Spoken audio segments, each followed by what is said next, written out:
Hello guys, Debo Nofora here. Um, just talking about problems and opportunity. Somebody said opportunities are embedded in problems. Uh, Look at malaria. Malaria is a disease that is ravaging so many third world countries, Nigeria inclusive, and billions in US dollars is being spent on a yearly basis. In fact, Nigeria spent over $2 billion combating malaria in terms of drugs and all that. But look at this. Does anybody recognize this plant?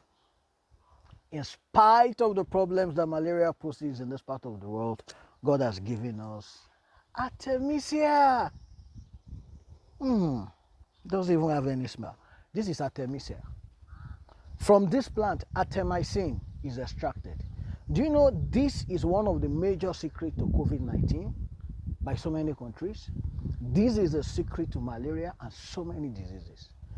Billions in US dollars is being made from this plant, and God has given us in this part of the world. Anyway, BIC Farms is set to do so many things about combating malaria using our indigenous strategy. You will soon hear from us what we are about to do with artemisia. So, watch out as we go to the next level together.